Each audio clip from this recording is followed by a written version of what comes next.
लेकिन ए मुसलमानों, इस मजमे पाक में आने वालों, सरकार गौसे आजम की महफिल सजाने वालों, आप इतना याद रखो कि अगर आपने सरकार गौसे आजम के नाम की महफिल सजाई है, यकीनन लाइक तहसीन आप हैं, लाइक मुबारकबाद आप हजरात हैं कि आपने गौसे आजम की महफिल सजाई है और औलादे गौसे आजम को दावत दे रखा है। आपने मिलादे जो है मिलादे गौसे आजम के नाम का जलसा किया है और औलादे गौसे आजम को इसके अंदर इनवाइट किया है, बुलाया है। लाइक मुबारकबाद आप हजरात है। लेकिन ऐ मेरे मिल्लत के नौजवानों, मैं अपनी गुफ्तगू आपके दरमियान रखूं, मैं अपनी बात आपके दरमियान करूं, इससे पहले आप यहाँ पर दिलजमाई के साथ बैठे। कुछ लोग आए थे, महफिल को देखी और देखने के बाद चले गए। कुछ लोग हैं जो टहल रहे हैं, लेकिन कुछ लोग हैं जो अपने दिल में गौसे आजम का इश्क लेकर के इस जमीन पर बैठे हैं। गौसे आजम की जो है, गौसे आजम से मोहब्बत अपने दिलों में बसाकर इस जमीन पर जलवा फगन है कि आज हम चर्चा गौसे आजम का करने के लिए आए हैं, आज हम तस्करा गौसे आजम का करने के लिए आए हैं, आज हम मदहोसराई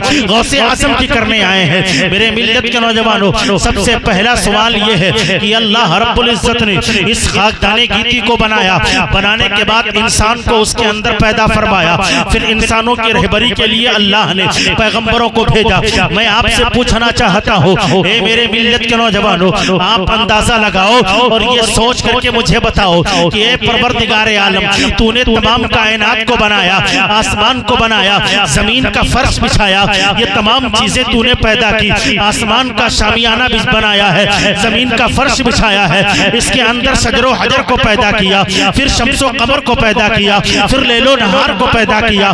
ए खल्लाक़े कायनात, अगर तुझे अपनी इबादत करवानी मकसूद थी, तूने उसके लिए फरिश्तों को बनाया था। तूने अगर और ज्यादा इबादत करवानी मकसूद थी, उसके लिए तूने इंसान को बनाया था। लेकिन एक खल्लाक़े कायनात, अगर तू वली को नहीं बनाता, अगर तू किसी पीर या बुजुर्ग को नहीं बनाता, आज ये लाखों रुपया लगा करके जो जलसे हो रहे हैं, आज जो लाखों रुपया सर्फ करके सरकार गौसे आजम की 11वीं हो रही है, कहीं बड़े पीर की 11वीं हो रही है, तो कहीं गरीब नवाज की छठी हो रही है। खल्लाक़े कायनात, अगर तू इन बुजुर्गाने दीन को पैदा ना करता, अगर तू इन्हें ना बनाता, तो शायद हमारा ये लाख रुपया बच जाता, हमारा ये करोड़ों रुपया जो सर्फ होता है, कभी 11वीं के नाम पर, कभी छठी के नाम पर, कभी जो है और किसी मौके पर खर्च हो जाता है। परवरदिगारे आलम, अगर ये वली अल्लाह नहीं होते तो हमारा ये रुपया सर्फ नहीं होता, हमारे ये पैसे खर्च नहीं होते। ऐ मेरे मिल्लत के नौजवानों, साफ और सही तरीके अगर देखा जाए तो सवाल ये है, ऐ अल्लाह, तूने इस रूए जमीन पर इन वलियों को क्यों पैदा फरमाया? इनके आने की वजह क्या है? इनके बनने का मकसद क्या है? इनके आने की वजह क्या है? अगर तूने अपनी मखलूक को बनाना था, फरिश्ते काफी थे। अगर तूने तख्लीकी शय को बनाना था तो इंसान काफी थे। लेकिन अगर उसमें तूने एक और कौम को जो है बढ़ाया, एक और जो है इंसान की उसके अंदर आबादी फैलाई, मौला उन्हें पैदा करने की जरूरत क्या थी? तो सुनो, आओ जरा देखो, अल्लाह ने वलियों को पैदा क्यों किया है? उनके बनने की वजह क्या है? उन्हें इस खाकदाने गीती पर मबूस क्यों किया गया? उन्हें क्यों भेजा गया है? उनके बनने का मकसद क्या है? आओ जरा उसे समझते हैं। कभी कुरान से समझते हैं, कभी जो है हम और आप उसे साइंस के तरीके से समझते हैं। साइंस का कहना यह है कि जमीन, जो इस जमीन पर हम और आप चलते फिरते हैं, जिस पर उठते बैठते हैं, जिस पर खेती करते हैं, जिस पर हम और आप अपने जानवरों को पालते हैं, पेड़ और पौधे उगाते हैं, इस जमीन को परवरदिगारे आलम ने पानी की सतह पर बिछा रखा है। कुरान भी यही कह रहा है कि अल्लाह ने इस जमीन को पानी की सतह पर बिछा रखा है। ये जो है पानी की सतह पर बिछी हुई है। साइंस भी यही कह रहा है और कुरान भी यही कह रहा है। मेरे मिल्लत के नौजवानों, अब आओ जरा देखो, हम अगर किसी समंदर में एक बड़ी सी नाव को डालते हैं, एक बड़ी सी कश्ती को डालते हैं, तो जिस तरीके से समंदर के अंदर मौजें उठती हैं, लहरें उठती हैं, उसके अंदर तुग़यानियां उठती हैं, उन लहरों की वजह से, उन उठने वाली मौजों की वजह से, उन तमाम तर तुग़यानियों की वजह से हमारी और आपकी कश्ती हिलने लगती है, हमारी और आपकी वो नाव हिलती रहती है, हमारी और आपकी वो कश्ती हिल रही होती है। लेकिन सुनो, अगर हम उसी कश्ती के अंदर एक बड़ा सा भारी भरकम पत्थर रख दे, एक वजनी चीज रख दे उस पर कश्ती के अंदर, तो उसके दो माने होंगे, या वो कश्ती डूब जाएगी या उसका हिलना बंद हो जाएगा।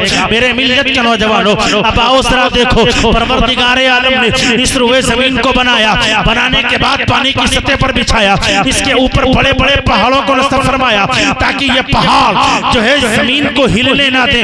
जिस तरह पानी के अंदर मौजें उठती हैं, पानी के अंदर लहरें उठती हैं, पानी के अंदर तूफ़ानियां उठती हैं, परवरदिगार आलम ने इस जमीन पर बड़े बड़े पहाड़ों को नस्ब किया और नस्ब करने के बाद इस जमीन को जो है उस होने वाले हिचकोले या उठने वाली मौजों से जो लहरें उठती हैं उनसे यह जमीन ना हिले, इसके लिए बड़े बड़े पहाड़ों को नस्ब फरमाया, बड़े बड़े पहाड़ों को पैदा फरमाया। ऐ मेरे मिल्लत के नौजवानों, ठीक इसी तरीके से खल्लाक़े कायनात ने ये जमीन बनाई, अपने बंदों को पैदा किया। कुरान पाक में अल्लाह रब्बुल इज्जत ने इरशाद फरमाया, वमा खलक़तुल जिन्ना वल इंसा इल्ला लियअबुदून। हमने इंसान और जिन्नात को अगर बनाया है तो अपनी इबादत के लिए बनाया है। इंसान बन गया, अब जो है उनके दरमियान रहबरी करने के लिए परवरदिगार आलम ने नबियों को भेजा, रसूलाने इज़ाम को भेजा, अंबिया को भेजा। 1,24,000 का ये तवील सिलसिला या 2,24,000 का ये लंबा मामला आता रहा, लोगों को हिदायत मिलती रही। लेकिन सुनो, जब पैगंबराने इज़ाम, जब रसूलाने इज़ाम इस रुए जमीन से उठा लिए गए, परवरदिगार आलम ने अपने बंदों के दरमियान कुछ ऐसी मखलूक को पैदा किया ताकि जब बंदा हमारा ये सोचे रब है कि नहीं है, जन्नत है कि नहीं है, दोज़ख है कि नहीं है, हक क्या है और हकीकत क्या है, जब इन तमाम मामलात में बंदा उलझने लगे, उसके ईमान में ज़लज़ला उठने लगे, जन्नत है कि नहीं है, खुदा है कि नहीं है। परवरदिगार आलम ने जन्नत और दोज़ख को बनाया किस लिए है? जब हमारा ये बंदा अंबिया के जाने के बाद जब इसके ज़हन और दिमाग में ये तसलसल उठने लगे, ये ज़लज़ला पनपने लगे कि आखिर खुदा है कि नहीं है, खुदा है तो किस तरह है, परवरदिगार आलम है तो किस एतबार से है, वहदहू ला शरीक है तो किस आलम में है, खुदा बंदे कुद्दूस ने हक़ाइक़ को किस तरीके से बनाया है, जन्नत है तो किस तरह से है। मेरे मिल्लत के नौजवानों, जब ये ज़लज़ला इंसान के ज़हन और दिमाग में उठने लगे तो परवरदिगार आलम ने इन वलियों को पैदा फरमा करके जिस तरह इस जमीन के हिलने को, जमीन को करार ये बड़े बड़े पहाड़ दे रहे हैं, इसी तरह मोमिनों के ज़हनों दिमाग में उठने वाले तसलसल को अगर मिटाना है तो इन बुजुर्गाने दीन के चौखट से वाबस्ता हो जाओ। ये तुम्हें खुदा का पता भी बताएंगे और हक और हकीकत क्या है इस बात से तुम्हें आगाह। वाह वाह वाह, नारे तकबीर, नारे रिसालत, मसलके आला हजरत, फैजाने आला हजरत, आमदे हुजूर हसाने मिल्लत, वलमाए अहले सुन्नत। नारे तकबीर, नारे रिसालत। सुभान अल्लाह, सुभान अल्लाह ने वलियों को इसलिए बेशक बेशक सुभान अल्लाह। कोई भी काम जो रब्बे कायनात ने अंजाम दिया है, रब्बे कायनात ने जिस काम को किया है, खुदा का फेल किसी ना किसी हिकमत के तहत है, वो आपस नहीं हो। अल्लाह ने वलियों को इसलिए बनाया ताकि जब हमारे और आपके ज़हनो दिमाग ये ज़लज़ला उठे कि खुदा है कि नहीं है, हक क्या है, बातिल क्या है, इसमें हम तमीज ना कर पाए तो अल्लाह ने हमें और आपको इन बुजुर्गाने दीन के चौखट से वाबस्ता होने का हुक्म। तुम इन बुजुर्गाने दीन के चौखट से वाबस्ता हो जाओ, तुम्हें हक क्या है और हकीकत क्या है इस चीज का अंदाजा। कुरान की एक आयत करीमा पढ़ी, खल्लाक़े कायनात पर फरमाता है, या अय्युहल्लज़ीना आमनुत्तक़ुल्लाह वकूनू मअस्सादिक़ीन, ऐ ईमान वालो अल्लाह से डरो और सच्चों के साथ हो जाओ। मेरे मिल्लत के नौजवानों, सच्चे कौन लोग हैं, सच्चों को हम कहाँ तलाश करें, किस सरजमीन पर जाकर के ढूंढें, कहाँ जाकर के पता लगाएं। अगर कोई आपके गाँव में हो तो बताओ, तो आओ ऐ मुसलमानों, आपको कहीं किसी से पूछने की जरूरत नहीं है, बल्कि कुरान उठाओ तो कुरान आपको जवाब दे देगा कि जिन पर अल्लाह का इनाम व इकराम नाजिल हुआ हो वो यकीनन सच्चे और अल्लाह के महबूब बंदे हैं। आप उनके साथ वाबस्ता हो जाओ, आप उनके साथ मुत्तसिफ हो जाओ, इंशाअल्लाह आपकी जिंदगी में भी निखार आ जाएगा। ऐ मेरे मिल्लत के नौजवानों, अगर दयानतदारी देखना है तो आओ गौसे आजम में देखो, अगर ईमानदारी देखना है तो आओ गौसे आजम में देखो, अगर सच्चाई को देखना है तो आओ गौसे आजम को देखो, अगर आपको ईमानदारी देखना है तो आओ गौसे आजम में देखो, अगर आपको जो है माँ बाप पर हुस्न सलूक को देखना है तो आओ गौसे आजम में देखो, अगर आपको बड़ों के साथ बैठने का सलीका अगर सीखना है तो गौसे आजम की जिंदगी को पढ़ो, अगर छोटों से आपको मुलाकात करनी है तो गौसे आजम के तरीके को अपनाओ। इंशाअल्लाह जिसकी महफिल तुमने सजाई है अगर उनके कौलो फ़िल पर अमल कर लिया, अगर उनकी जो है हर अदाओं को अपना लिया तो इंशाअल्लाह ये मैं दावे के साथ कह सकता हूँ कि तुम यहाँ भी कामयाब रहोगे और आखिरत में भी कामयाब रहोगे। कामयाबी हमेशा तुम्हारे कदमों की जीनत बनी रहेगी। लेकिन सुनो, अगर तुमने इन बुजुर्गाने दीन से अपना ताल्लुक छोड़ा, अपना वास्ता छोड़ा तो याद रखो ना इस दुनिया में कामयाबी के लायक रह जाओगे, न मरने के बाद कब्र में और न उठने के बाद मैदाने। हाय हाय, सुभान अल्लाह सुभान अल्लाह सुभान अल्लाह, जिंदाबाद जिंदाबाद। दुनिया में वली तो बहुत आए, बेशक सही है। ऐसे ऐसे वली जो तारिकुस सल्तनत है, आपने सुना होगा। कचोचा शरीफ में एक दरगाह है जिन्हें बड़ी दरगाह भी कहा जाता है बाद जगहों पर, जिनका नाम सैयद मखदूम अशरफ सिमनानी रहमतुल्लाहि ताला। ये तारिकुस सल्तनत है, बहुत बड़े बादशाह। इन्होंने अपना इलाका छोड़ा, अपनी बादशाहत छोड़ी, सरजमीने कचोचा मुकद्दसा में आकर आबाद हुए। ये भी सरकार गौसे आज़म के गुलाम क्या है, सरकार गौसे आज़म के सबसे बड़े वली अगर हैं तो गौसे आज़म। सवाल ये है कि सरकार गौसे पाक को इतना बड़ा मकाम मिला कैसे? बात आपके समझ में आ रही है? सरकार गौसे आज़म को इतना बड़ा मकाम मिला कैसे, जो तमाम वलियों के ताजदार हैं, तमाम वलियों के बादशाह हैं, हर वली के गर्दन पर आपका कदम है, इतना बड़ा मकाम मिला कैसे?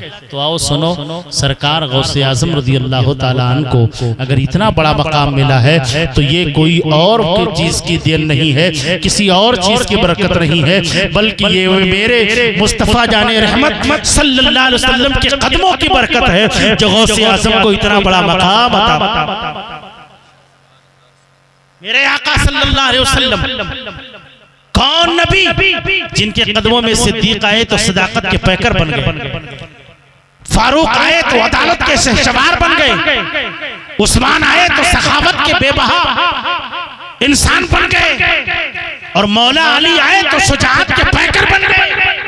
सुनो, ये उसी नबी के कदमों की बरकत है कि जब गौसे आज़म को मिली है तो ये वलियों का ताजदार बन गया है, वलियों का बादशाह बन गया है। मेरे मिल्लत के नौजवानों, आओ कुरान मुक़द्दसा की आयत करीमा रब्बे कायनात इरशाद फरमाता है, सुब्हानल्लज़ी असरा बिअब्दिही लैलन मिनल मस्जिदिल हराम। पाक है वो ज़ात जो ले गया अपने बंदे को रातों रात मस्जिद हराम से मस्जिद अक़सा तक। इसमें हुजूर सरवरे कायनात सल्लल्लाहु तआला अलैहि वसल्लम के मेराज जाने का वाक़या बयान किया गया है। परवरदिगार आलम को मेराज हुई, ये पूरी आयत करीमा उसी ज़िम्न में नाजिल हुई। सरवरे कायनात के उस सफर को भी तफसील बयान किया गया है, मुफस्सरीन फरमाते हैं। लेकिन आओ सुनो, जब मेरे आका सल्लल्लाहु तआला अलैहि वसल्लम मुकम्मल तैयार हो जाते हैं, आप जब चलने का इरादा फरमाते हैं, आप तैयार हो गए, घर से बाहर निकले, हज़रत जिब्रील जन्नती सवारी लेकर के हाजिर है, खड़े हैं, अर्ज करते हैं या रसूल अल्लाह, आपको इस बुराक पर सवार होना है, आपको इस बुराक पर सवार होकर के यहाँ से सफर शुरू करना है। सुनिए,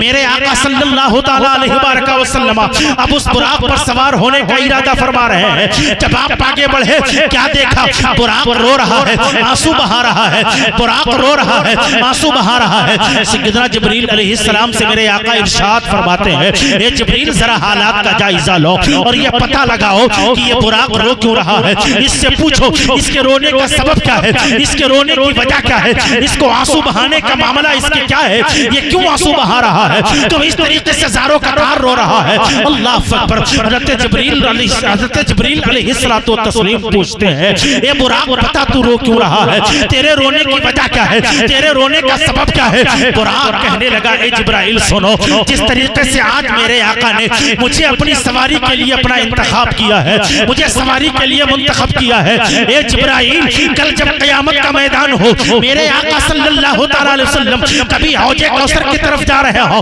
कभी मीज़ाने अमल की तरफ जा रहे हो, कभी जो है जन्नत के दरवाजे की तरफ जा रहे हो, कभी लिवाउल हम्द की जानिब जा रहे हो, कभी मकामे महमूद की तरफ जा रहे हो। ए जिब्राइल सुनो, मेरी ख्वाहिश ये है, मेरी तमन्ना ये है, उस मैदान के दौड़ भाग में, उस क़यामत के दिन में जहां मेरे आका सल्लल्लाहु अलैहि वसल्लम को इधर से उधर, उधर से इधर आना जाना है, वहां उस दौड़ भाग में ए जिब्राइल अगर मुझे अपनी सवारी के लिए मुंतखब कर लेंगे तो मेरे भी किस्मत की मेराज, जिंदाबाद जिंदाबाद, सुभान अल्लाह सुभान, मेरे भी किस्मत की मेराज हो जाएगी। जिब्रील अलैहिस्सलाम ने आका के बारगाह में अर्ज किया, या रसूल अल्लाह, इसकी तमन्ना ये है, इसकी ख्वाहिश ये है कि कल क़यामत के मैदान में ये आपकी सवारी बनने के लिए जिद कर रहा है, रो रहा है, इस्तिदा कर रहा है। कायनात सल्लल्लाहु अलैहि वसल्लम ने फरमाया, ए जिब्रील इससे कह दो कि इसकी ये तमन्ना पूरी की, इसकी ये तमन्ना। सो गए आप हजरात, सो गए, मतलब मैं नहीं कहता हूं तो इसका मतलब क्या कि आप हजरात नहीं बोलेंगे, मेरा काम धक्का लगाने वाला नहीं है, आप बोले तो ठीक है, ना बोले तो ठीक है, बस जागते रहे, सुनते रहे।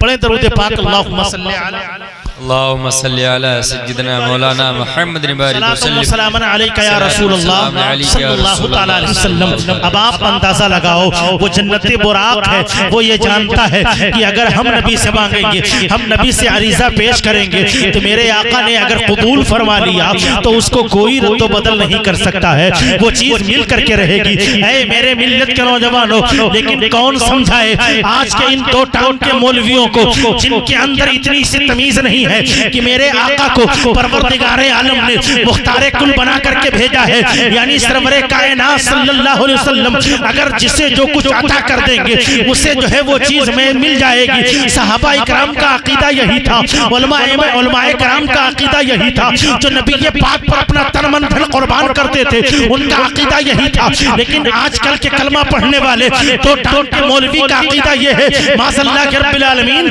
जिसका नाम मोहम्मद या अली हो उसके कब्ज़ो अख्तियार में कुछ भी नहीं है। माशअल्लाह, सदबार माशअल्लाह। ए मुसलमानों, वो जन्नती बुराक ये जानता है अगर मैंने आज रसूलुल्लाह से कुछ मांगा तो मेरे आका अता कर देंगे। वो जन्नती जानवर हो करके अगर नबी से मांग रहा है तो ये सोच करके मांग रहा है मेरे आका अता कर देंगे। हम तो अल्हम्दुलिल्लाह नबी ये पाक के उम्मती है, अल्लाह के बंदे हैं। अगर हम अपने नबी को अगर आवाज देंगे तो सुनो, हमारे आका का हाल ये है, अगर कोई उम्मती एक मर्तबा पुकारता है या रसूल अल्लाह तो मेरे आका जो है 70 मर्तबा कहते हैं, ऐ मेरे उम्मती बता मैं हाजिर हूँ, बता मैं हाजिर हूँ, बता तेरे जो है पुकारने की वजह क्या है। हम एक मर्तबा रसूलुल्लाह का जिक्र करें तो मेरे आका हमारा और आपका हाय हाय, सुभान अल्लाह, जिंदाबाद। बात चल रही थी गौसे आजम को इतना बड़ा मकाम मिला कैसे। मेरे आका ने जब इतना कहा, ये जिब्राइल इससे कह दो, इस बुराक से कह दो ये आंसू ना बहाए, कल क़यामत के मैदान में भी इसी को सवारी के लिए चुना जाएगा। जब इतना सुना उस बुराक ने तो खुशी के मारे वो इतना खुश हुआ और उछलने लगा, इतना उछला कि वो 20 फीट का ऊंचा, 20 फीट का ऊंचा हो गया। अब उस पर मेरे आका को सवार होना है। सफरे मेराज करना शुरू करना। एक रूह हाजिर हुई उसके कदमों पर, मेरे आका ने उसके कंधों पर मेरे आका ने अपना कदम रखा, वो रूह बुलंद होती गई, यहाँ तक कि मेरे आका सल्लल्लाहु अलैहि वसल्लम उस बुराक पर सवार होते हैं, फिर जो है सफर करते हैं, मस्जिद अक्सा पहुंचे और जो है रब्बे काबा के बारगाह में पहुंचे। मेरे मिल्लत के नौजवानों, ये वाकया बड़ा लंबा है, बड़ा तफसील है, लेकिन सुनो, जब मेरे आका सरवरे कायनात सल्लल्लाहु अलैहि वसल्लम जब रब की बारगाह में पहुंचते हैं, रब की बारगाह में जब मुलाकात होती है, हम कलामी का शरफ हासिल हुआ, खल्लाक़े कायनात से जो है मेरे आका ने अर्ज किया, परवरदिगारे आलम, जब मैं उस बुराक पर सवार हो रहा था, तमाम नबियों का सरदार जब उस बुराक पर बैठने के लिए जा रहा था, मौला वो कौन सी रूह थी जिसके कंधों पर मैंने अपना कदम रखा था? तो परवरदिगारे आलम ने इरशाद फरमाया, ए महबूब, वो कोई और नहीं है बल्कि वो तुम्हारा उम्मती है, मेरा बंदा है। जमीन पर उसका नाम अब्दुल कादिर है और आसमान में उसका नाम मुहिद्दीन है। जब मेरे आका ने इतना सुना तो रब के बारगाह में अपने हाथों को दराज करते हैं, खल्लाक़े कायनात, आज अगर तूने उस रूह को इतना मकाम दिया है, इतनी बुलंदी दी है कि तमाम वलियों, तमाम जो है नबियों के सरदार का कदम उसकी गर्दन पर पड़ा है, मौला कल जब दुनिया के अंदर वो रूह जाए इंसानी लिबादे में ढल करके, मौला तो उसे इतना बड़ा मकाम दे दे कि तमाम वलियों के गर्दन पर उसका। वाह वाह वाह, नारे तकबीर, नारे रिसालत, मसलके आला हजरत, वलमाए अहले सुन्नत, आमदे हुजूर हसाने मिल्लत, फैजाने सरकारे हसाने मिल्लत, नारे तकबीर, नारे रिसालत, सुभान अल्लाह सुभान। पता चला अगर गौसे आजम को यह बुलंदी मिली है, गौसे आजम को यह मर्तबा मिला है, तो मेरे आका के कदमों की धूल की बरकत का नतीजा है। वरना याद रखो मेरे मिल्लत के नौजवानों, जब सरकार गौसे आजम रज़ियल्लाहु ताला ने इस खाकदाने गीती पर जन्म लिया, आपने कदम रखा, आपने ये जुमला इरशाद फरमाया, मेरा ये कदम तमाम वलियों के गर्दन पर है। तो अजमेर के ख्वाजा, हिंद के राजा, हम सब के ख्वाजा ने अपनी पेशानी को खम किया और अर्ज करते हैं, हुजूर ये दिल, ये जिगर, ये आंखें, ये सर है, जहां चाहो रखो कदम हो। कदम हो से आज़म, आए आए, जिंदाबाद जिंदाबाद जिंदाबाद, वाह माशाअल्लाह सुभान। आज हम और आप ऐसे वली की मजलिस को सजाकर उनका चर्चा करने के लिए सरजमीन पर जलवा फरमा। अच्छा तो आप बताएं, गौसे आजम की महफिल सजाने वालों,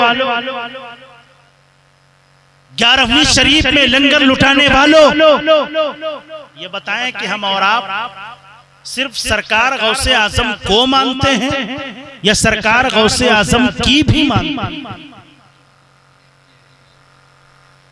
मसला तो हाल तो ये हो गया है कि सरकार गौसे आजम को मानते हैं, सरकार गौसे आजम की नहीं। ये नतीजा हमारा और आपका है, ये फलसफा है।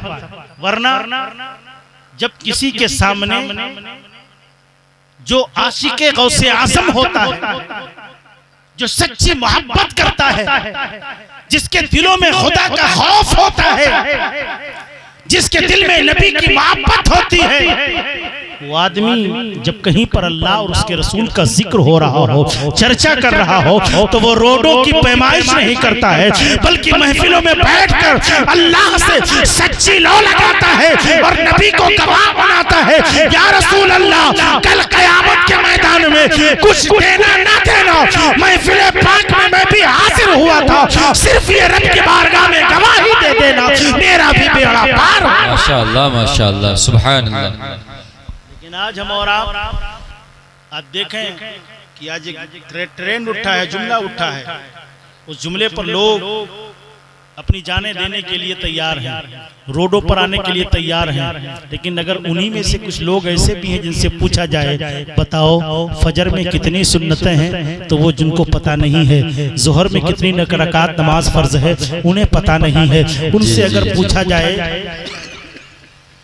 सही बात है, कि बताओ दीन में हक और नाहक क्या है तो उन्हें मालूम नहीं है। मेरे मिल्लत के नौजवानों, कैसी तुम्हारी मोहब्बत है, कैसे तुम प्यार करते हो नबी से, कैसे तुम्हें इकरार है गौसे आजम से, किस तरीके से तुम सरकार गौसे आजम को मानते हो, तुम्हारे मानने का अंदाज क्या है, तुम्हारे जो है इस तरीके से गुफ्तगू करने का एतबार क्या है, तुम किस तरीके से सरकार गौसे आजम से मोहब्बत करते हो, तुम्हारा जो है वालहाने का जो है वालहाने जो की अकीदत क्या है, तुम किस तरीके से वारफ्ता होते हो, ये तुम्हें अंदाजा लगाना चाहिए। सुनो सुनो, गौसे आजम उस हस्ती का नाम है, गौसे आजम उस जो है उस बेहतरीन आदमी का नाम है जिसने 40 साल तक इशा के वजू से फजर की नमाज पढ़ी है। आज हम अगर गौसे आजम को मानते होते, गौसे आजम की भी मानते होते, तो कम से कम हमारा और आपका हाल तो ये हो सकता था कि हमारी नमाजें कज़ा न होती, हमारे सजदे नहीं छूटते,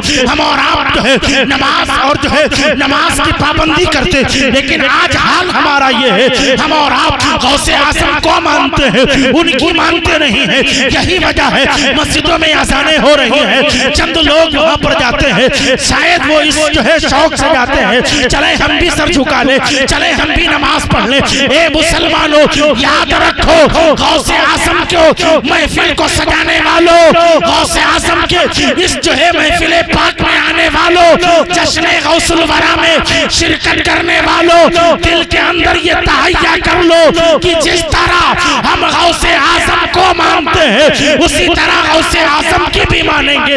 अल्हम्दुलिल्लाह, गौसे आजम ने 40 साल तक ईशा के वजू से फजर की नमाज पढ़ी थी। हम गुलामे गौसे आजम है, सरकार गौसे आजम के नक्शे कदम पर चल करके दिखाएंगे। फजर के ईशा के वजू से फजर की नमाज तो नहीं, मगर ये अहद करते हैं कि आज के बाद से हम कोई नमाज छूटे नहीं।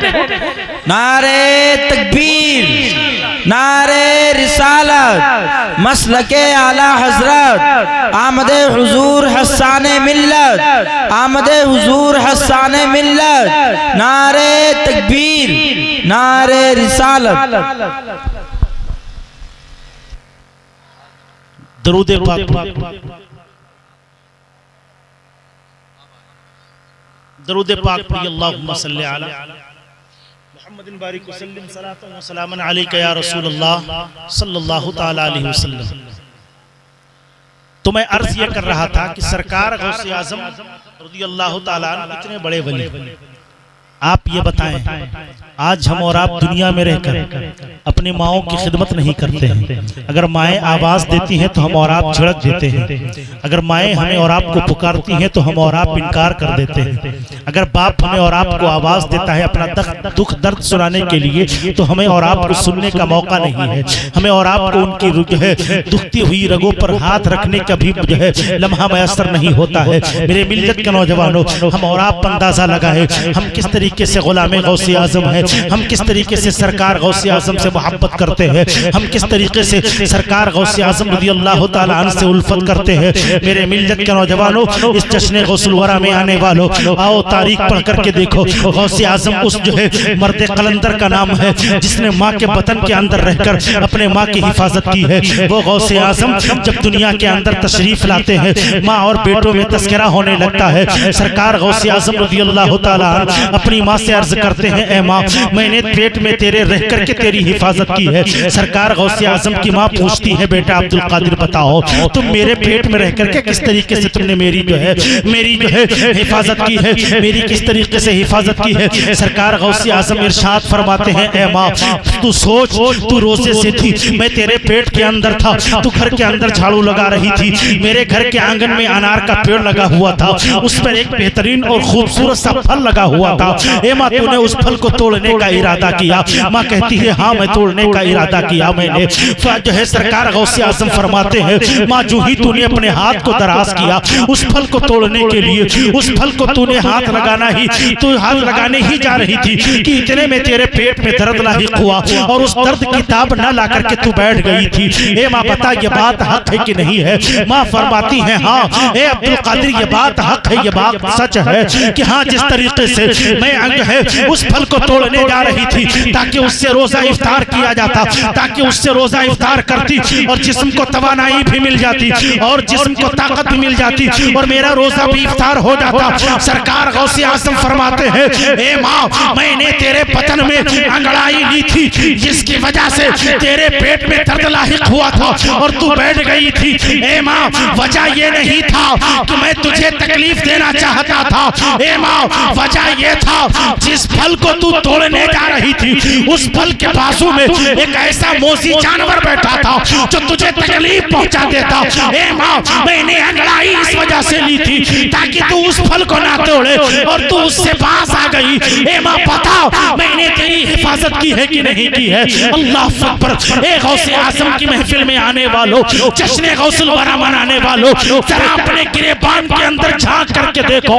आज हमारी माएँ अगर हमको आवाज देती है, हमको मोहलत नहीं है, हम उनकी आवाज पर लब्बैक कहे। अगर मेरी माएँ हमें और आपको पुकारती है, हम और आप झगड़ने के लिए तैयार हो जाते हैं, लड़ने के लिए तैयार हो जाते हैं, लेकिन सरकार गौसे आजम है, माँ के बदन में रह करके अपने माँ की हिफाजत कर रहे हैं। क्यों ना हो, जब बाप इतना बेहतरीन होता है, माँ इतनी साले होती है, तो बेटा पैदा होता है जिसका नाम अब्दुल कादिर। कौन? वो सरकार गौसे आजम रज़ी अल्लाह ताला जिनकी विलायत का डंका यूं ही नहीं बजा,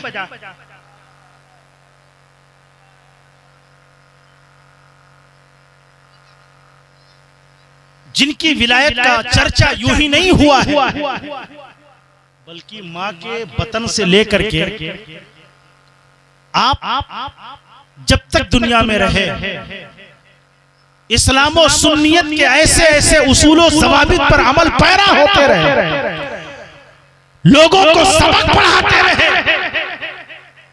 लोग उस सबक को देख करके सरकार गौसे आजम की बारगाह में एक ज़ईफा आई जो तकरीबन कई घंटे का सफर करके आई थी बड़े पीर की बारगाह में। अर्ज किया, हुजूर मैं आपकी बारगाह में आई हूँ, मेरी जरूरतें हैं कुछ, मेरी ख्वाहिशें हैं कुछ। सरकार गौसे आजम फरमाते हैं, बोलो माँ तुम्हारी क्या जरूरत है? वो बूढ़ी माँ अर्ज करती है, हुजूर मेरा बेटा गुड़ बहुत खाता है, दुआ कीजिए कि मेरा बेटा गुड़ खाना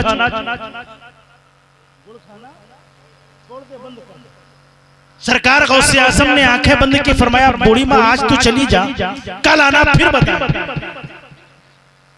वो बूढ़ी माँ चली गई, वापस फिर दूसरे दिन सफर किया, सरकार बड़े पीर के बारगाह में पहुंची। जब हाजिरी हुई सरकार गौसे आजम के बारगाह में, अर्ज करती हुजूर मैं कल आई थी आपकी बारगाह में दुआ करवाने के लिए, मेरा बेटा गुड़ बहुत खाता है।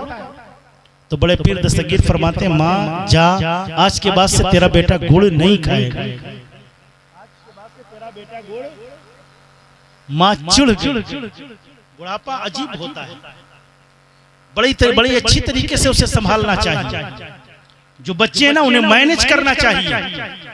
चिढ़ गई, हे अब्दुल कादिर, अगर इतना ही जुमला कहना था तो कल कह देते, आज दौड़ाने की जरूरत क्या?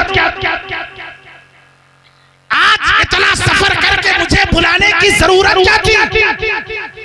सरकार बड़े पीर फरमाते हैं, माँ कल तक मैं भी गुड़ खाता था, कल जब तूने कहा तो उस वक्त से मैंने गुड़ खाना छोड़ दिया, इसलिए आज तेरे बेटे के लिए दुआ कर रहा हूँ, अब तेरा बेटा गुड़ नहीं खाएगा। हे मेरे मिल्लत के नौजवानों, गौसे आजम की वो सीरत है, गौसे आजम का वो सद्भाव है, गौसे आजम की वो तारीख है कि पहले जब आप खुद अमल करते थे, अमल करने के बाद दूसरों को जो है नसीहत किया करते थे, लेकिन हमारा हाल ये है, हम तो हफ्ते में एक दिन मस्जिदों की तरफ जाते हैं, लेकिन हफ्ते में जब एक दिन पहुंचते भी हैं तब भी ये देखते हैं इमाम साहब मस्जिद का ये मुसल्ला सीधा नहीं है, मस्जिद का वो लोटा सही नहीं है, मस्जिद की वो नमाज अच्छी नहीं बिछी है। मेरे मिल्लत के नौजवानों, क्या तुम नमाज पढ़ने गए हो या इमाम पर उंगली उठाने गए हो? मेरे मिल्लत के नौजवानों, ये तरीका आपका नहीं है, ये जो है रवैया आपका नहीं है। अगर आपको रविश इख्तियार करनी है तो गौसे आज़म के नक्शे कदम को अपना लो, ये जिंदगी संवर भी जाएगी और आखिरत में कामयाबी आपके कदमों को भी चूमेगी।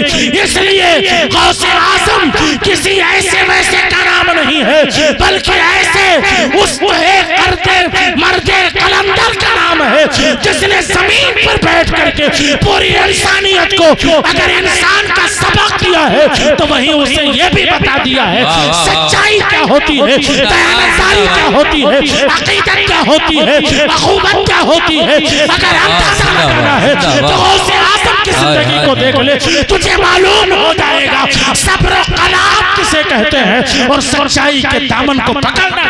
सुभान अल्लाह। नारे तकबीर, नारे रिसालत, मसलके आला हजरत, आमदे हुजूर हसाने मिल्लत, आमदे हुजूर हसाने मिल्लत, फैजाने सरकारे हसाने मिल्लत। अल्लाह ताला है, बचपन का मामला है, सरकार बड़े पीर दस्तगीर हैं। जब रास्ते में चलते हैं तो आवाज आती है, ए अब्दुल कादिर बता तू क्या बनेगा, तो मुहिब बनेगा या महबूब बनेगा, तू क्या बनेगा। सरकार गौसे आज़म जब जो है अपने घर वापस आए, अपनी माँ से अर्ज करते हैं, माँ बताओ मैं क्या बनूं। जब मैं चलता हूँ तो आवाज आती है, मैं कि तुझे मुहिब बनना है या महबूब बनना है, माँ बता मैं क्या बनूं। सरकार गौसे आज़म की माँ फरमाती है, ए बेटा फला मुकाम पर एक अल्लाह का वली बैठा हुआ है जो मजसूब है, तू उसकी बारगाह में चला जा। जब वहां पहुंचना तो उनसे सवाल करना, बताओ मैं क्या बनूं, वो जो है महबूब बनूं या मुहिब बनूं। सरकार गौसे आज़म रज़ियल्लाहु ताला अन्हु सफर करना शुरू कर देते हैं। चलते चलते जब उस मंजिल पर पहुंचे, क्या देखा, एक आदमी बैठा है कूड़े के ढेर के इर्द गिर्द जो है उसी में से कुछ कूड़ा निकाल रहा है और कुछ चुन रहा है, कुछ फेंक रहा है, कुछ लकड़ियों से जमीन पर कभी घसी जो है कुछ खींचता है। सरकार बड़े पीर दस्तगीर रज़ियल्लाहु ताला अन्हु उसके पास खड़े हो जाते हैं और पूछते हैं, सलाम करते हैं, जवाब मिल जाता है तो आप पूछते हैं, ए मर्दे कलंदर बताओ मैं क्या बनूं, मैं जो है मुहिब बनूं या महबूब बनूं। उसने कहा, ए अब्दुल कादिर सुनो, अगर तू महबूब बनेगा तो पूरी कायनात तुझसे मोहब्बत करेगी, पूरी कायनात तुझे चाहेगी, तुझे तेरी हर तरीके से खिदमत की जाएगी, तेरा जो है तेरा तमाश से भी ज्यादा स्वागत और इस्तकबाल किया जाएगा। ए अब्दुल कादिर अगर तू महबूब बनना चाहता है तो पूरी कायनात तुझसे मोहब्बत करेगी, लेकिन अगर मुहिब बनना है तो जा आज घर चला जा, कल वापस आना, फिर मैं तुझे बताऊंगा कि मुहिब और महबूब किसे कहते हैं, बनना किस तरीके से है। सरकार गौसे आज़म वापस चले आते हैं। वापस आने के बाद फिर दूसरा दिन हुआ, सुबह सफर किया, फिर उस मकाम पर पहुंचे, क्या देखा, जो वहां पर अल्लाह का बंदा बैठा हुआ था वहां कोई नहीं है, कूड़े का ढेर है। उस कूड़े के ढेर के आसपास में कोई नजर नहीं आ रहा है। राह चलने वाले मुसाफिरों से सरकार गौसे आज़म ने पूछा, बताओ कल एक आदमी यहाँ पर बैठा करता था, अल्लाह का वली था, वो कहाँ गया। लोगों ने कहा, सुनो उसके दीन के बारे में हमें पता नहीं है, उसके मजहब के बारे में हमें पता नहीं है, वो किस मजहब से ताल्लुक रखता है, वो किस दीन का मानने वाला है, हमें उसके बारे में पता नहीं है। लेकिन सुनो, एक आदमी जो यहाँ बैठा करता था वो मर गया है, उसके जिस्म को हम लोगों ने कूड़े के उस ढेर पर डाल दिया है। कव्वे और जो है चरिंदों परिंद उसे नोच नोच करके खा रहे हैं। अल्लाह अकबर, इतना सुनना था। बड़े पीर दस्तगीर आगे बढ़े, उस जो है पड़ी हुई लाश की तरफ पहुंचते हैं, उस कूड़े के ढेर की तरफ बढ़े जिस लाश के टुकड़ों को कुत्ते नोच नोच करके खा रहे थे। गए और कहा, हो अल्लाह के वली बताओ, तूने मुझे बुलाया था कि तूने मुझे मेरे सवाल का जवाब देना था, लेकिन जवाब दिए हुए पहले ही चल दिए। जवाब तो तुमने दिया ही नहीं, उससे पहले तुम चल दिए हो। तुम्हारे जाने के लिए तुम मेरे सवाल का जवाब दे करके या बगैर दिए हुए नहीं जा सकते हो। बताओ मेरे सवाल का जवाब दो, मैं क्या बनूं, मैं मुहिब बनूं या महबूब बनूं। अल्लाह अकबर, उस जो है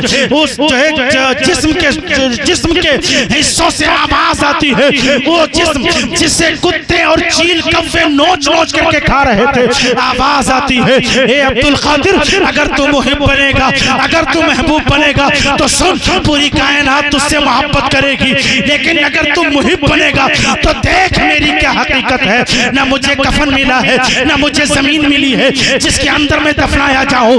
देख मैं मुहिब बना था और मेरा हाल ये है कि अल्लाह मुझसे इतनी मोहब्बत करता है कि मैं अगर इशारा कर दूं, ए आसमान तू फट जा, तो आसमान फट जाएगा। अगर मैं इशारा कर दूं, ए जमीन तू फट जा, तो ये जमीन फट जाएगी। अगर मैं पेड़ की तरफ इशारा कर दूं, ए पेड़ तू फौरन गिर जा, तो वो सजदारेज हो जाएगा। ए अब्दुल कादिर, ये मुहिब की हकीकत होती है, लेकिन अगर तुम महबूब बनोगे पूरी कायनात तुमसे मोहब्बत करेगी। सरकार गौसे आजम ने एक जुमला कहा था, ए अल्लाह के बंदे सुन, अगर मुहिब बनने में इतनी तकलीफ होती है तो सुन, ये अब्दुल कादिर है, ये महबूब बन करके भी दिखाएगा और मुहिब बन करके। अल्लाह अल्लाह अल्लाह अल्लाह अल्लाह, सुभान अल्लाह सुभान अल्लाह, जिंदाबाद। अगर मुहिब और महबूब बनने में, वाह मुहिब बनने में यही दुश्वारियां हैं, जिस्म को इतनी ही अगर तकलीफ मिलती है तो ये अब्दुल कादिर है, ये मुहिब बन करके भी दिखाएगा और महबूब बन करके भी दिखाएगा। आपको तारीख याद होगी, जब सरकार गौसे आजम ने सफर किया, सफर करने के बाद इल्म दीन हासिल करने के लिए जब उस मंजिल पर पहुंचे तो रास्ते में क्या हुआ, लोगों ने आपके दस्ते अक़दस पर एक डाकू के काफिले ने तौबा भी किया, ताइब भी हुए। और जब सरकार गौसे आजम बगदाद के सरजमीन पर कदम रखते हैं इल्म हासिल करने के लिए, कहत साली पड़ती है, लोगों के खाने के लाले पड़ गए हैं, बगदाद के अंदर दाना पानी नहीं रह गया, तो सरकार गौसे आज़म रज़ियल्लाहु ताला अन्हु अपने असातिज़ा इकराम के साथ चंदा करने के लिए बाहर निकलते तो आवाज आती थी, अब्दुल कादिर तुम्हें इसलिए नहीं बनाया गया है कि तुम गैरों के सामने हाथ फैलाओ। सुनो, सरकार गौसे आज़म रज़ियल्लाहु ताला अन्हु जो है निकल जाते हैं जंगल की तरफ, इबादत इलाही में मशगूल हो जाते हैं। 1 2 दिन 3 दिन 4 दिन नहीं बल्कि 40 दिन गुजर गए हैं। आपका खाना जो है सिर्फ पेड़ के पत्तों पर आपका गुजारा होता है, पानी भी नहीं मिलता, खाना भी नहीं मिलता। शैतान आया, कहने लगा ए अब्दुल कादिर जो है शैतान आया, रात का सन्नाटा है, सरकार बड़े पीर दस्तगीर है जंगल में, रात के उस जंगल में आप जो है सरकार गौसे आज़म इबादत और रियाजत में मशगूल है, जिसे हम और आप छिल्ला कशी कहते हैं, उसमें मशगूल है। सरकार बड़े पीर इबादत कर रहे हैं, सरकार बड़े पीर जो है वज़ाइफ और आपके जो है तस्करे कर रहे हैं, जिक्र कर रहे हैं। सुनो, रात का सन्नाटा है, एक जो है रोशनी नमूदार हुई, सरकार गौसे आज़म के इर्दा गिर्द खूब रोशन हो गया।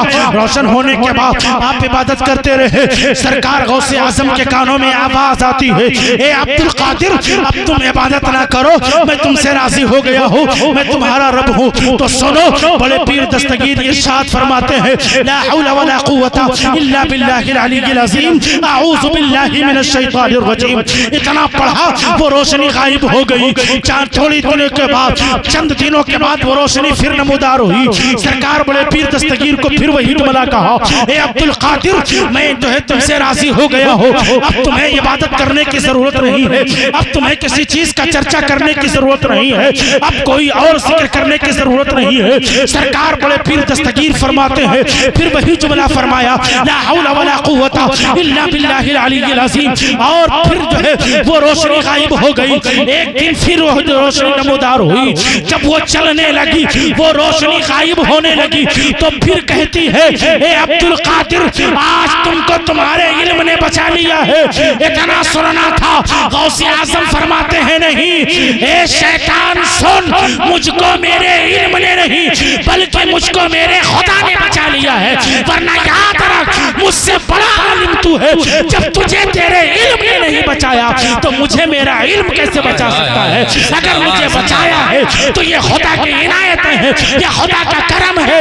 इसलिए ऐ मेरे दोस्तों, इस जश्न गौसुल वरा में आने वालों, तुम लो अपनी अल्लाह से, उसके रसूल से लगाओ अपने तमाम तरह हालात का जायजा, अल्लाह और उसके रसूल पर छोड़ दो। दो, आसानी वही पैदा करने वाला है, दुश्वारियां भी वही देने वाला है।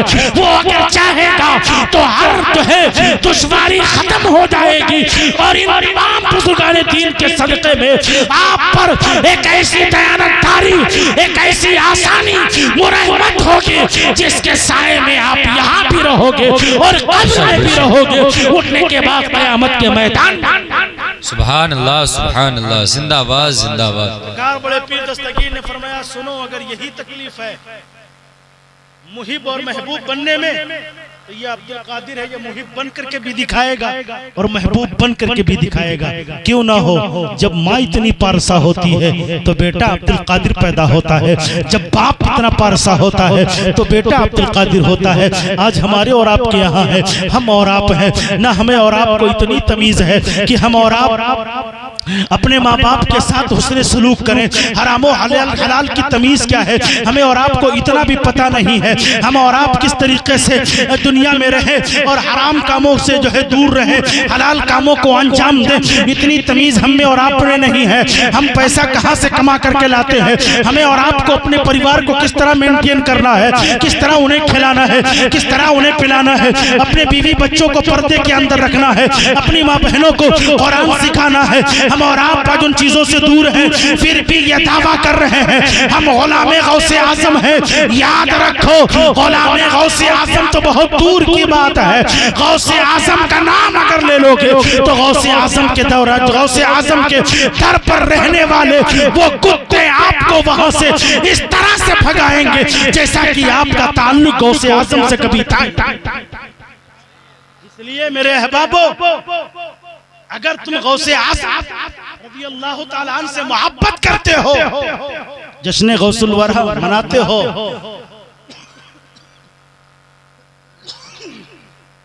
जश्न गौसुल वरा मनाने वालों, सरकार गौसे आज़म की सीरत तैयबा।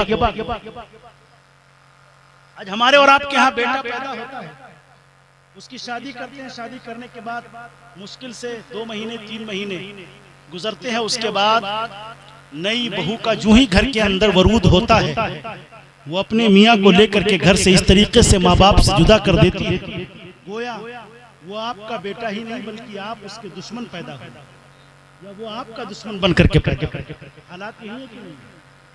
क्यों? वजह क्या है? कहीं ना कहीं आपकी तरबियत में चूक रह गई, जिसकी वजह से आज ये बेटे आपसे दूर हो रहे। आज ये बेटियां अगर इर्तिदाद की मंजिलों में अपने कदम रख रही हैं तो कहीं ना कहीं इस बात की जरूर वजह है कि हमने इनके जिस्म में जो लुकमा डाल रखा है कहीं ना कहीं उसमें हराम की आमेज़िश जरूर। वरना याद रखो, जब हलाल खून रगों में गर्दिश करता है तो हलाल खून कभी नमक हरामी नहीं करता, बल्कि हमेशा हलाल खून इसके मोहब्बत, इसके रसूल पर सरसार और निछावर होने के लिए हमेशा तैयार रहे। सुभान अल्लाह, सुभान अल्लाह। सरकार गौसे आजम के वालिद का वो वाकया कौन नहीं, आप सफर कर रहे थे, ये उलमा इकराम मौजूद है मिंबर शरीफ पर, दरिया के किनारे बहता हुआ सेब जा रहा, आपने सोचा कि लाओ इसे उठाते हैं और इसको खाते हैं। सिर्फ खाना ही नहीं बल्कि रोजा इफ्तार कर। आप वहां दरिया के किनारे सफर करते, उलमा बैठे हुए, पूछिए इनसे कि जो चीज दरिया में बह रही हो उस पर किसी का इजारा नहीं, किसी की मिल्कियत नहीं होती है, कोई अगर चाहे तो उस पर अपनी हुक्मरानी नहीं चला सकता है। काम हो गई, जो उस इंसान उसे हासिल कर रहे उसी की हुक्का हो जाए। फुक़हा इकराम से पूछा गया, हुजूर अगर वो सेब गौसे आज़म के वालिद शेख अबू सालेह नहीं खाते तो हुजूर ये बताएं कि अगर आप उस सेब को नहीं खाते तो वो सेब दरिया में बहते बहते सड़ जाता, गल जाता। आपके वालिद ने उसे खाया, खा करके उस सेब को सड़ने से बचा लिया। फिर इतनी तहकीक क्यों, इस तरीके से छानबीन क्यों? तो फुक़हा फरमाते हैं कि अगर गौसे आज़म के वालिद ने इतना छानबीन न किया होता तो बेटा तमाम वलियों का सरदार पैदा नहीं। आपने अगर इतना छानबीन किया है तब जा करके आपके यहाँ बेटे ने जन्म लिया है, वो बेटा तमाम वलियों का सरदार। तो बाप का कैरेक्टर है, माँ की कैरेक्टर सुनिए। जब सरकार गौसे आज़म को कई साल हो गए, आपके जो है उस बाग सेब के बाग के मालिक हज़रत अब्दुल्ला सुमई रज़ियल्लाहु ताला अन्हु के बाग की खिदमत करते हुए कई दिन काफी दिन गुजर गए, तो उन्होंने कहा भाई मेरी ड्यूटी पूरी हो गई, अब मुझे इजाजत दीजिए मैं चलूं। कहा ऐसे कैसे जा सकते हो, तुम चाहते हो कि मैं तुम्हारे इस गुनाह को, तुम्हारे इस खता को माफ कर दूं? तो सरकार गौसे आज़म बड़े पीर के वालिद गिरामी फरमाते हैं हाँ मैं तो यही चाहता हूं कि आप माफ कर दें। कहा ठीक है, तो मेरी एक बेटी है जो पैर से लंगड़ी है, जो हाथ से लूली है, आंख से अंधी है और कान से बहरी है, तुम्हें उससे निकाह करना होगा। जाओ इस महल के अंदर मेरी बेटी के सिवा कोई नहीं है। सरकार बड़े पीर दस्तगीर के वालिद गिरामी उस महल में दाखिल होते हैं। उस घर जो है उस हुजरे में जब कदम रखते हैं, क्या देखा, एक लड़की है जो है कुरान की तिलावत कर रही है, वो भी बैठी हुई है कुरान की तिलावत कर रही है। सरकार गौसे आज़म के वालिद गिरामी ने जब देखा, उल्टे कदम वापस आए, कहा हुजूर जिस सिफत की लड़की का आपने तस्करा किया था वो तो है ही नहीं, यहाँ तो एक ऐसी बच्ची है जिसका हाथ भी सलामत है, जिसकी आंखें भी सलामत है, जिसका ज़बान भी सलामत है, जो कुरान की तिलावत कर रही है, जो अपने पैरों पर बैठी हुई है। ए बड़े पीर दस्तगीर के वालिद गिरामी ने जब इतना जुमला कहा तो आपके नाना ने इरशाद फरमाया था, ए जो है अबू सालेह सुनो, मेरी बेटी जो मैंने लंगड़ी और लूली कहा उसने कभी बुराइयों की तरफ देखा नहीं है। जब माँ इतनी बारसा हो तो बेटा अब्दुल कादिर पैदा होता है, जब बाप इतना परहेजगार हो तो बेटा गौसे आज़म दुनिया में जन्म लेता है। हाय हाय हाय, सुभान अल्लाह सुभान अल्लाह, नारे तकबीर, नारे रिसालत, मसलके आला हजरत, फैजाने आला हजरत, आमदे हुजूर हसाने मिल्लत, नारे तकबीर, सुभान अल्लाह सुभान अल्लाह, जिंदाबाद जिंदाबाद। गौसे आज़म रज़ियल्लाहु ताला। सोचते हैं ना बहुत से लोग आजकल कलमा पढ़ने वाले, छोटी मोटी टोपी लगाने वाले कह देते हैं ना कि ये वली है, इनके पास क्या मिलेगा, क्या जाते हो मांगने के लिए। गौसे आज़म ने क्या दिया है, गौसे आज़म क्या दे रहे हैं? कहते हैं ना जिसका नाम मोहम्मद या अली है, जब ये मुद्दा उठा मोहम्मद या अली उसके कब्ज़ो अख्तियार में कोई चीज़ नहीं, वो कुछ नहीं दे सकता। सरकार गौसे आज़म बगदाद में बैठे हैं, ऐलान फरमाते हैं मुईनुद्दीन तुम मेरे करीब आओ। जब सरकार ख्वाजा गरीब नवाज करीब तर हो गए, आपके पास बैठे, तो आपने कहा सुनो एक बात मैं तुम्हें बताता हूँ, अगर तुम उस बात का प्रचार मत करना, तुम उस बात को लोगों के दरमियान मत फैलाना, मैं तुमसे ये कह रहा हूँ कि आज जो फजर की नमाज मेरे पीछे पढ़ेगा वो जन्नती हो जाएगा। जो फजर की नमाज पढ़ेगा वो, बोले आप की नमाज पढ़ेगा वो, कौन कह रहा है? गौसे आज़म फरमा रहे हैं। और किससे कह रहे हैं? सरकार ख्वाजा गरीब नवाज से फरमा रहे हैं, जो फजर की नमाज पढ़ेगा वो जन्नती होगा। और सुनो जो इस बात का ऐलान करेगा वो जहन्नमी नहीं। सरकार ख्वाजा गरीब नवाज अपने हुजरे में तशरीफ लाए, चिल्लागाह में आए, सोचते रहे, फिर आखिरकार रात का सन्नाटा तारी हुआ। आप उठे और बस्ती के अंदर ऐलान शुरू कर दिया, ऐलान करना शुरू कर दिया, ए लोगों सुनो, आज बड़े पीर दस्तगीर का दरियाए रहमत जोश में है, आओ अगर उनके पीछे फजर की नमाज पढ़ लोगे जन्नती हो जाओगे। हमें मेरे मिल्लत के नौजवानों, जब गौसे आज़म अपने पीछे नमाज पढ़वा करके जन्नती बना सकते हैं तो जो नबियों का सरदार है, जो तमाम रसूलों का रसूल है, अगर वो बांटने पर आ जाए तो बताओ जन्नत दे सकता है कि नहीं दे सकता? अकीदा है जन्नत देगा, अल्हम्दुलिल्लाह। याद रखो, लेकिन जन्नत को हासिल करने के लिए साहिबे जन्नत को मनाना शर्त है, और साहिबे जन्नत को मनाने के लिए इस्लाम के उसूल पर अमल करना जरूरी है। अगर तुम उससे हटे तो जब साहिबे जन्नत राजी नहीं होंगे तो बताओ जन्नत हमें और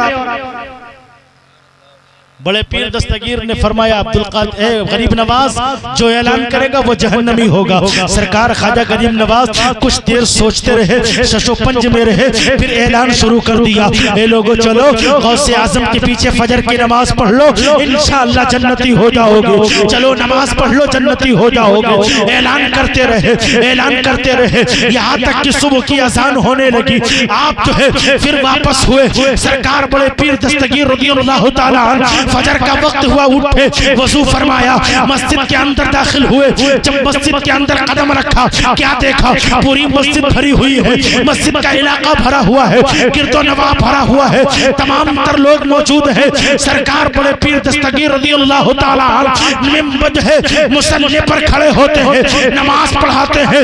नमाज पढ़ाने के बाद सलाम फेरा, सरकार जो है गरीब नवाज रज़ियल्लाहु ताला अन्हु की तरफ पलट करके देखा तो बड़े पीर रज़ियल्लाहु ताला अन्हु क्या देखते हैं? सबसे पिछली सब में गरीब नवाज जो है बैठे हैं, वो भी नमाज पढ़ रहे थे। नमाज से फारिग हुए, सरकार गौसे आज़म ने पूछा, ए मोइनुद्दीन बताओ, मैंने तुमसे ये कहा था जो नमाज पढ़ेगा वो जन्नती होगा, और ये भी तो कहा था जो ऐलान करेगा वो जहन्नमी होगा।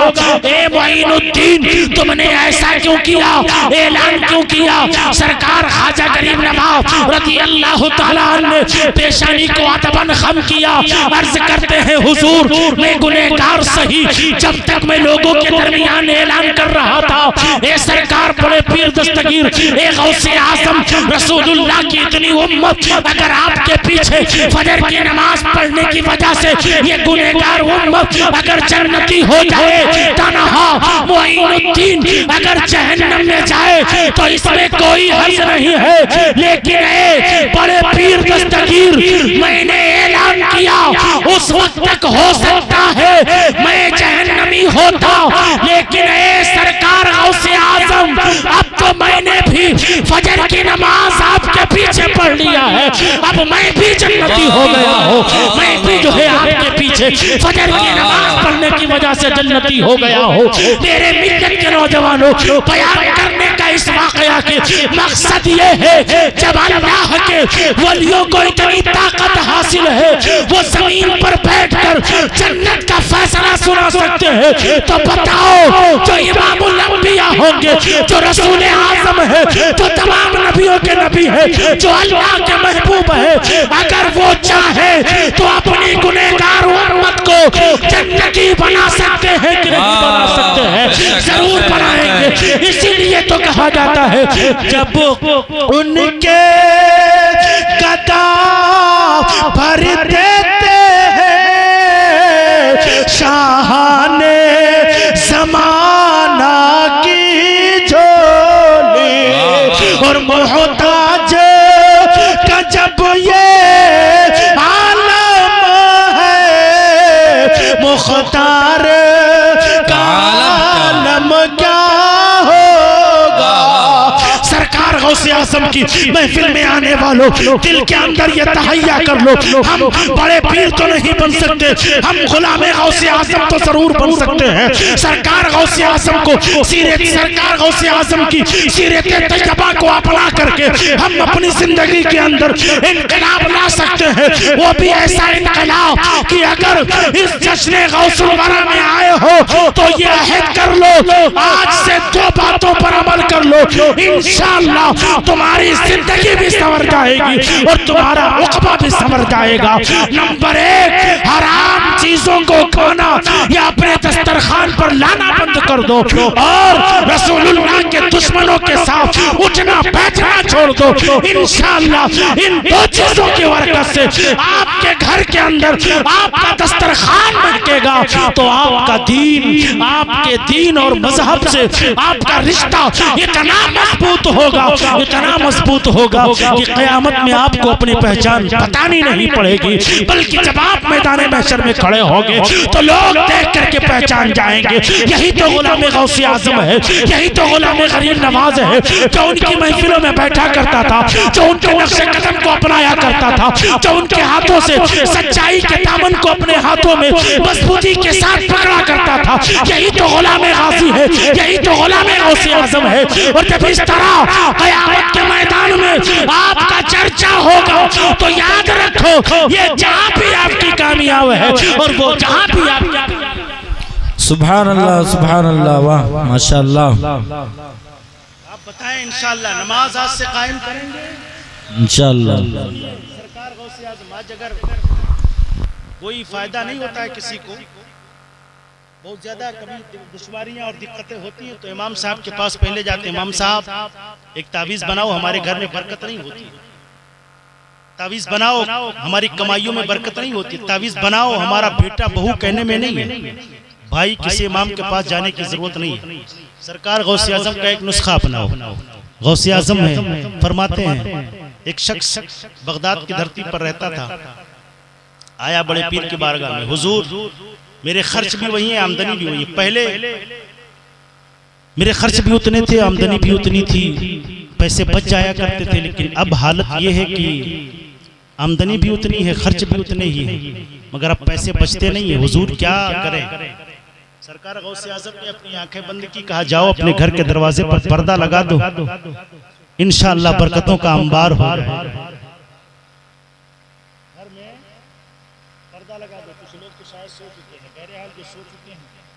सोते रहे, जो जाग रहे हैं वो अपने मुकद्दर को जगाते रहे। गौसे आज़म ने फरमाया जाओ अपने घर के दरवाजे पर पर्दा लगा दो, इंशाअल्लाह बरकतें तुम्हारे घर में, बरकतों का नुज़ूल हो जाएगा। वो शख्स आया, वो नौजवान आया अपने घर के अंदर, घर के दरवाजे पर पर्दा लगा दिया, चंद दिन गुजरे, वही कमाई वही खर्च, पैसे बच गए, जो बच्चे वो लेकर के बड़े पीर की बारगाह में हाजिर हो गया, हुजूर ये पैसे मेरी जरूरत से ज्यादा है, इसे मैं आपकी बारगाह में लेकर। बड़े पीर दस्तगीर ने फरमाया ठीक है ले जाओ, इसे गरीबों में तकसीम करो, फकीरों में बांट। सरकार गौसे आज़म रज़ियल्लाहु ताला अब गए, आपके हुक्म से वो नौजवान गया और गरीबों में उस पैसे को तकसीम कर दिया, बांटता रहा, सोचता रहा। गौसे आज़म ने कोई तावीज़ नहीं बना करके दी, गौसे आज़म ने कोई वजीफा पढ़ने के लिए नहीं कहा, गौसे आज़म ने कोई अमल करने के लिए ऐसा नहीं बताया कि हम सुबह शाम रात दिन करते रहें, सिर्फ एक पर्दा टंगवाया, ये बरकत कहाँ से आई। सोचता रहा, बांटने के बाद आया बड़े पीर की बारगाह में, हुजूर सब मैंने तकसीम कर दिया। कहा ठीक है घर जाओ। कहा हुजूर घर तो जाऊंगा, मैं दिल में एक ख्वाहिश है, एक तमन्ना है, हुजूर आप बताएं वो तमन्ना मेरी, वो ख्वाहिश मेरी आरज़ू बताएं। बड़े पीर ने फरमाया कि बताओ तुम्हारी वो ख्वाहिश वो तमन्ना क्या है। उस नौजवान ने अर्ज़ किया हुजूर ना आपने कोई तावीज़ दिया, ना कोई अमल दिया, ना कोई वजीफा बताया, सिर्फ पर्दा टंगवाया, घर में बरकत हो गई। तो बड़े पीर फरमाते हैं सुन तेरा घर रास्ते पर है कि नहीं है। उसने कहा हुजूर मेरा घर रास्ते पर है। कहा सुन उधर से बेनमाजियों का गुजर होता था, उनकी निगाहें तेरे घर में पड़ती थी, जिसकी वजह से तेरे घर की बरकत चली जाया करती थी। मैंने पर्दा टंगवा दिया है, अब बेनमाजियों की निगाहें तेरे घर के अंदर नहीं जाती है, तो आप बरकतों का अंबार हो गया है। मेरे मिल्लत के नौजवानों आप अंदाजा लगा कर बताओ कि अगर घर के अंदर बेनमाजियों की निगाहें पड़ जाए तो घर की बरकत चली जाए, और जिस घर में कोई नमाज ही ना पढ़ता हो हफ्ते के अलावा, बताओ उस घर में बरकत कहां से आ सकती है।